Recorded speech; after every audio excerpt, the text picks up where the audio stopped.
E a gente abre o Jornal do Rio com uma entrevista especial com Joaquim Diniz, presidente da Sete Rio, que vai falar sobre melhorias para a mobilidade da cidade. Joaquim, muito obrigada pela participação no Jornal do Rio. Olá, Yasmin. Olá a todos que assistem a Band. É um prazer estar aqui com vocês e poder passar informações para a população do que a gente está fazendo para melhorar a mobilidade aqui no Rio de Janeiro. Joaquim, a gente começa então falando da Semana Nacional do Trânsito, né? Várias ações foram feitas pela Sete Rio, enfim, pela Prefeitura. Inclusive, hoje uma na Saara também para valorizar ali a circulação dos pedestres. Exato. A Semana do Trânsito, ela valoriza muito os modos ativos, a segurança. Então, já fizemos algumas ações relacionadas à bicicleta, ao incentivo do uso da bicicleta.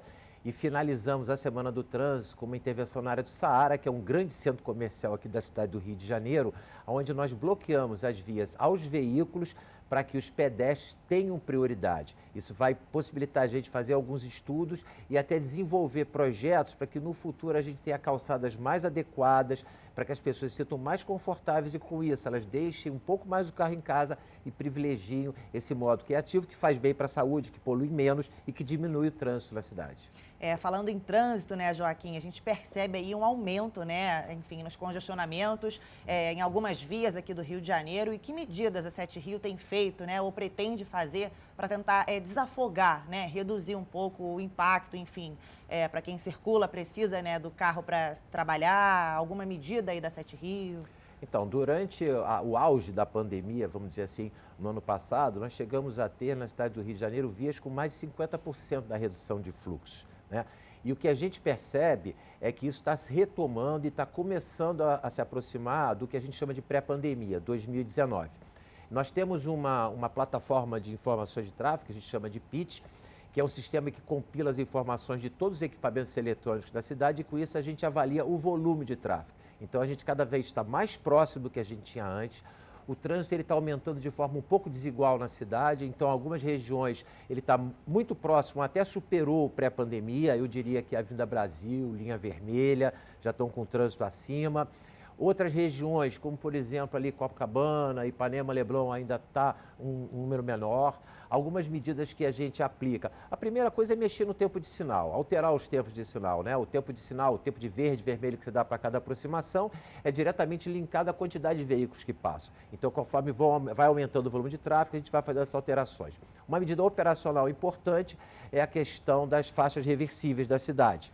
Nós desativamos elas todas durante a pandemia, já retomamos com 3, né? Avenida Niemeyer, ali na Zona Sul, e mais Recreio dos Bandeirantes e Jardim Botânico, e já estamos aí quase retornando com mais uma, conforme a gente percebe esse aumento de tráfego. Joaquim, agora a gente vai falar de um problema, né, que vem à tona com frequência, porque acontece muito, por exemplo, com a Supervia, e também os furtos de cabos, né, de cobre, enfim, acontece isso também com os semáforos, né, furtos de equipamento eletrônico, enfim, de cabos também, que acabam deixando esses semáforos, esses sinais apagados, o que prejudica, né, não só o trânsito, mas também traz um risco à população, né, por conta de acidentes, enfim, atropelamentos. Como é que vocês estão fazendo para tentar lidar com isso? Fora também, claro, os prejuízos, né, que isso traz a Sete Rio, com manutenção, troca ali de equipamentos.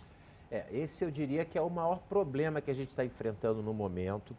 Nós tivemos um pequeno aumento no ano passado e a partir de maio desse ano, essa questão dos furtos de equipamentos, ela subiu de forma exponencial.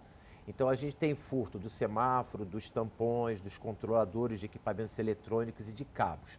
Isso além de você ter um prejuízo muito grande financeiramente falando, ano passado, esse ano a gente já gastou mais de 3 milhões e 200 com reparos nos semáforos. Ano passado isso não chegou a 400 mil. Não começou agora, mas aumentou bastante.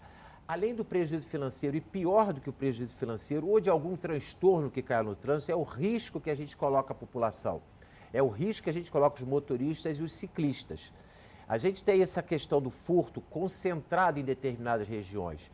Então, a gente considera que a região do Grande Meia e Vila Isabel é a área crítica, onde a gente está centralizando os nossos esforços para recuperar da forma mais rápida possível os equipamentos danificados. E agora tivemos uma grande migração dessa questão dos furtos para a região de São Cristóvão.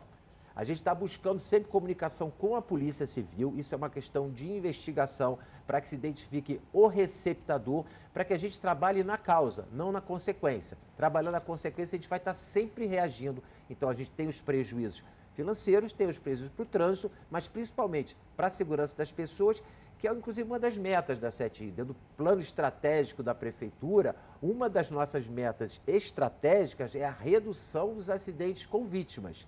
Nós temos 20% de redução até o final do plano estratégico. E isso aí é alguma coisa que ainda potencializa esse problema. Joaquim, você disse ainda há pouco, né, das metas, né, daqui para frente. Uma delas é a redução, né, de acidentes com vítimas e tem uma outra também que é a conexão da ciclovia com estações de trem, metrô. É isso mesmo. Uma das nossas metas é a conexão das nossas ciclovias existentes, ciclofaixas, ciclorotas, com as estações de transporte de média e alta capacidade, para que você facilite, crie a possibilidade de que as pessoas utilizem transporte público e façam os deslocamentos menores de bicicleta. Se nós proporcionarmos condições seguras e confortáveis, a gente vai induzir as pessoas a priorizar esse tipo de transporte, que é benefício para toda a população. Mas acaba que essas medidas, né, vão influenciando ali uma nas outras e aí isso, consequentemente, vai diminuindo ali também esses congestionamentos. Né? A tomada de decisão de como você vai se transportar trabalha muito em cima de custo-benefício. Então, se é confortável para você, vantajoso, dar uma caminhada, andar de bicicleta, isso faz bem para a saúde, a distância não é tão longa, você consegue induzir uma parte da população a fazer isso, porque a gente sabe que uma parte da população vai,